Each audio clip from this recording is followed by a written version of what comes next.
Fate whispers to the woman that you cannot withstand the storm. The woman whispers, I am the storm.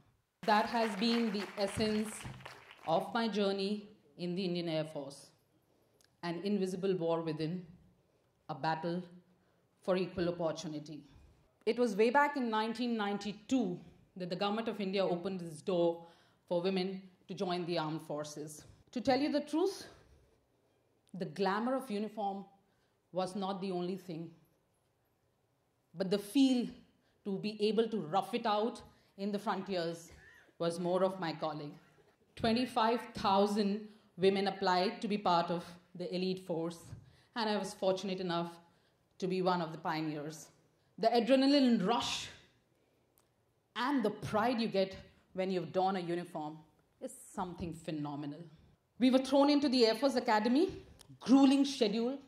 The day will start with a run, and before you know it, you would be on parade, drill, cross-country, weapon training, and jungle camp at the middle of the night. It was Air Force way of indoctrinating us. What the military says, to make you, give you an unquestionable allegiance to the setup. Many lessons learned, but the prime being, when you're asked to jump, you do not ask why, you just ask how high. Donning my blues with pride and glory, I report to my first place of posting, and I walk down the corridors of the officers' mess, and I ask the mess in charge, where is the room keys to the room for Pilot Officer Joshi? That was me. And he looks at me very quizzed, and he says, Sahib, kahan hai? I cannot tell you the incredible look on his face when I said, main hi sahab hoon. And it really struck me then that men actually were not prepared to accept women as officers. And I was soon to realize that he was not the only one. It's not about crafting a narrative here, but the ground reality. You felt like being watched all the time. The seniors would not know how to treat you, whether you were a lady or a junior officer. Your colleagues who would be sitting in a dining hall and it will be bustling with laughter and energy, there'll be a pin drop silence the moment you walked in because they did not know how to socially react to a female officer. Every minute and every time you were treated more as a woman, less as an officer. Once I faced an incident of insubordination, which is mostly unheard of in a military establishment, when a man placed under me refused to take orders.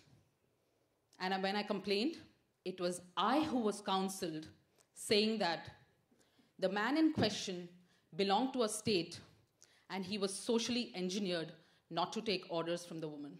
It was then we realized, and many such incidents made us realize, that though the opportunity was given, there were huge amount of barriers needed to be broken, huge amount of mindset needed to be changed. And if I may say, it has taken Indian Air Force 20 years to actually break the sound barrier when they have finally accepted women in a combat role, and you now have women in the front line fighting force. However, before reaching there, there's a long-drawn history of legal battle, and that's where my story begins. So when the euphoria of induction of women was over, the reality bit us, because then we realized that if it was courses, promotions, postings, placements, we did not have the right entitlement.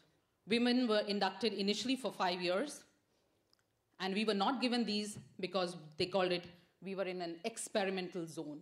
As we were nearing a completion of our first engagement, I put up a representation asking why women should not be given a permanent place like their male counterpart. I did not hear anything from them, but suddenly, after 7 months, we were given an extension of 4 years. Brilliant, all of us very happy. life moved on, and I must admit, the life in military is something very amazing.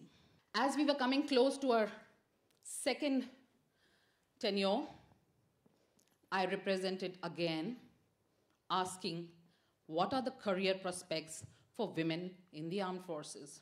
Silence, did not hear for long, and I get a reply saying that it is a matter of tri-service because the Army and the Navy are also involved, and the matter is lying with the Ministry of Defense. Fine. I waited for the answer. A year passed, no reply. I put my third application asking for an interview with the Chief of Air Staff. He said the same thing. Anupama, wait. The matter is with the Ministry of Defense. And wait, I did. 1 year passed. I put my next application. By then, the chief had changed. The new chief had taken over. And I did not get any reply, but we got 6-year extension into service. But that was not very exciting. The anger and what hounded me was this ad hocism. And what I always wanted to question is that why we cannot get a permanent place and why women can't fully continue their tenure and why a woman does not have a choice to serve their country, which is their constitutional right. Not to give up, I put up another application, this time to the Supreme Commander of the Armed Forces, that's the President of India. My application hasn't seen the light of day, so I wanted to move forward. By then, it was 6 applications and 6 years had gone by. I put up an RTI, and my RTI application was stonewalled by saying that the matters of human resource and establishment in military is of national importance and does not fall under the ambit of RTI. What was I left to do? Knock at the doors of the courts.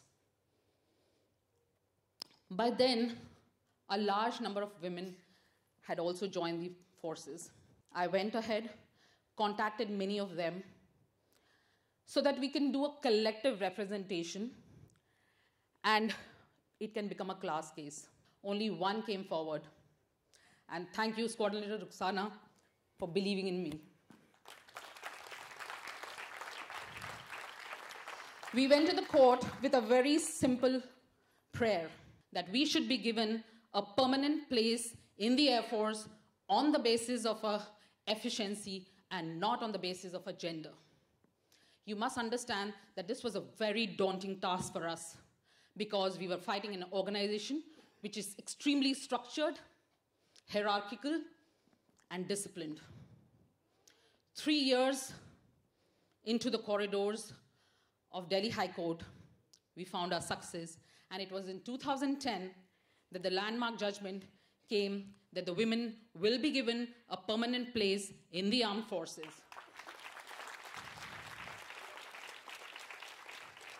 Many learnings, and prime being, you may have the courage, you may have the conviction, but it is the perseverance that shall prevail. There were lots of lessons taught in the classrooms which came in handy. And as the Chinese strategist Sun Tzu will say in his Art of War, is you must make your war into a crusade. It should not be about oneself, and it should be about of a group. And the victory shall come from the most unexpected quarters. And I must acknowledge that in battle of equal opportunity, the largest support came from the men. The men who inducted us, the superiors and our colleagues who believed in us, and the judges were all men. Rukhsana and I were reinstated back into the service. It's a history in the armed forces. We did not join for different reasons, but it's important to know that the battle was for equal opportunity. And I want to leave you with a thought that being a soldier is not only about courage.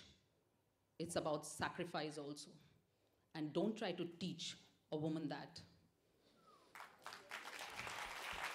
So for all you wonderful women and men, may you live, crave your path, and live with the motto of the Air Force, Nabham Sparsham Deeptam, may you touch the sky with glory.